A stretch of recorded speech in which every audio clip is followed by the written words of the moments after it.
Hi guys, welcome to another vlog. Today I am driving the new Renault Triber. Well, it looks so good from the front. So you get a massive Renault logo like such in the Capture model. You get chrome finish with a brushed silver. You get black finish over here. Now coming to the headlights, these get projector setup, but it's an halogen. You get a sort of treatment over here which reflects the light. These are the turn indicators. These are for the lights. Well, same as the case here. Well, further you get some kind of indicators on the sides. Now coming to the side of the vehicle, well, it's a proper MPV, you can say multi-purpose vehicle. Well, it's a family car. It doesn't have the punch as expected. You get black color roof rails. That's the antenna of the vehicle.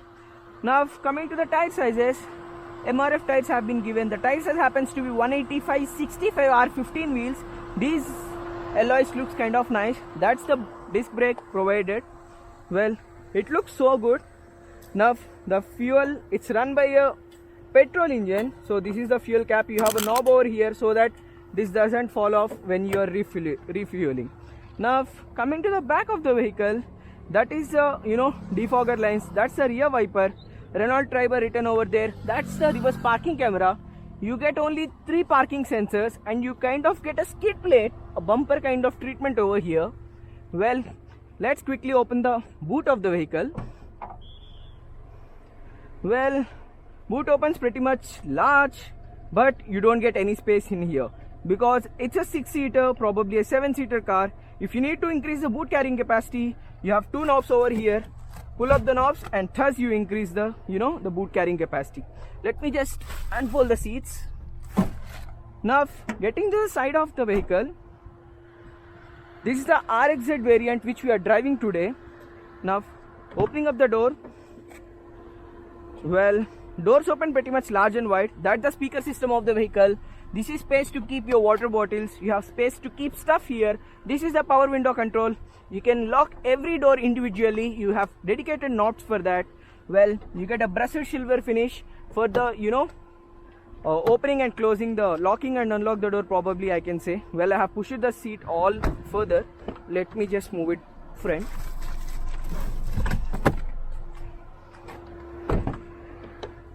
Now getting into the back of the seats are pretty much comfortable. You get a sort of scooped out seat back treatment, but well, you get a the magazine holder as well. You get a 12-volt charging socket as well. This is to adjust the blower speed. So you have dedicated AC vents provided on the B pillars of this vehicle, which is kind of nice, which is a nice touch, I can say. This is a door handle, 1 2 3. You get 3 door handles. You get a center light over here. Well, seats are pretty much comfortable. You get 2 adjustable headrests too. Well, that's kind of nice. Seat is kind of nice, but the thing is that this particular seat doesn't get that comfort and the the underside support probably I can say, because this seat can be folded. Let me quickly show you how this seat folds up. Well, you have a knob over here. You need to push up the knob. Well, that's how you open up this side if you want to fit in more people inside the vehicle. Now getting in, well, this seat doesn't feel that comfortable. This could be probably for the kids because under thigh support is so bad I can tell you. There is no support as well. Seat aren't that comfortable also, but you get 2 adjustable headrests, which is a nice touch, probably for the children who have a head issue or something like that. You get a 12-volt charging socket here as well. Well, you get 2 dedicated 12-volt charging sockets on the center row and the last row seats, which is kind of nice.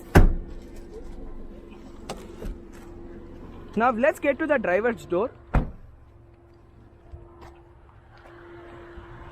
Now you get obviously keyless entry. Well, these are the controls for the power windows.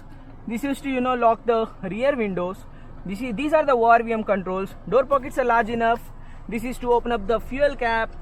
You get adjustments for the headlight too over here. This is to open up the engine bay. You have 2 pedals. It's an automatic transmission. This kind of maybe an afterthought because the start stop system has been placed over here, which is kind of weird, but still, let's get into the vehicle. Well, the cabin feels nice and comfortable. You don't get center armrest, which is kind of surprising. This is to adjust the blower speed for the rear passengers. This is the handbrake of the vehicle. That is the AMT gearbox.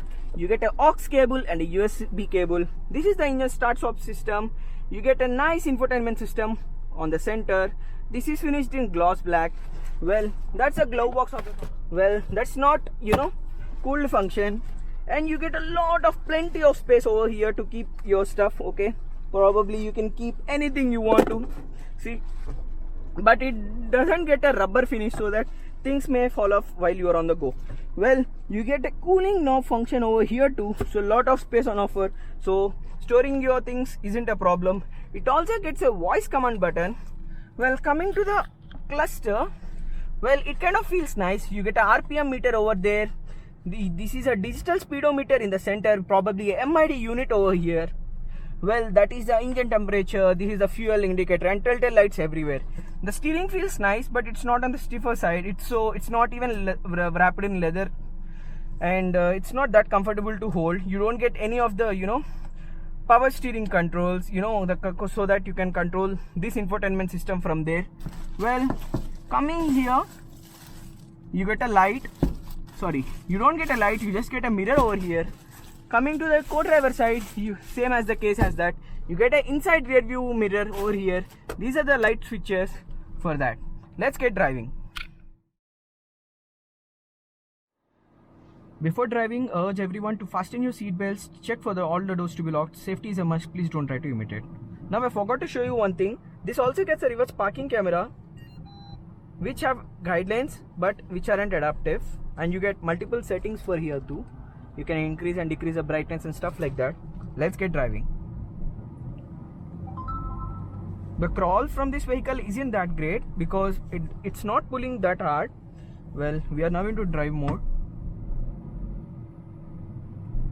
So generally what happens in automatic transmission is you get a crawl thing wherein the system or the engine is fixed to a certain amount of speed. For example, if you take any vehicle, it's limited to 9 or 10 kilometers per hour. You mean as soon as you hit in the drive mode. But what happens here is until you push on the accelerator, the vehicle doesn't move. Let's check what this vehicle has got. So into the drive mode, revving the motor, rev still 5000 RPM. Off we go. There is an amount of wheel spin on this vehicle, so it's showing me seatbelt warning. The cabin feels nice and decent. The steering is also giving a good feedback from the system. Well, so this vehicle has been launched to to make the lot of people travel in it. So probably this might be a family car. It's not so much fun to drive, but it has a great amount of comfort for long trips or probably such. The space here is pretty much decent. So this is powered by a 1 liter petrol engine, which is a 999cc, which produces 72 horsepower and 96 Newton meters of torque, which is pretty much nice for a MPV. But the engine from this doesn't pull much, which is kind of surprising and weird, because Renault has been a great thing in introducing new models for the for the segments of the Indian market, but still there has been a lowdown of the motor, which is kind of weird, and the motor doesn't pull much. That's what I was actually expecting from a proper Renault car. So when we consider a Kwid, it has some amount of power got in it, so it pulls a bit of much. So well, I have wrongly pressed the the wiper button instead of this thing. Well, let me again check what this thing is gone. Well, getting into the drive mode, getting into the manual mode. Okay, revving the motor, rev still 3000 RPM. A lot of wheel spin because this is a muddy patch road, so that's the reason it's happening. Well, now we are back into drive mode again. So well, the suspension is kind of nice. It's not that hard though. The steering is giving a certain amount of feedback from the the car, basically the vehicle, I can say. Well, this is nice too and comfortable to drive. Well, for the the proper family car, I can say. So this has some amount of hesitation to pull, and I kind of don't like what we can say, that there should be some amount of punch, because it's offering a 96 Newton meters of torque. So it should have some amount of punch wherein the vehicle can give it the beans, you know, pull it to the core and give a smile on the driver. But as the company has already claimed that it's a proper family car, so that has been reduced because, you know, for the safety features and stuff like that. But overall the cabin feels nice and decent. The drive is pretty much great. It's comfortable to drive basically. Even though you have a lot of missing features in this automatic transmission helps you, you know, for the proper driver, you know, to enjoy the drive for long trips and stuff like that. Okay guys, we'll be back with another vlog. Take care, see you soon, bye.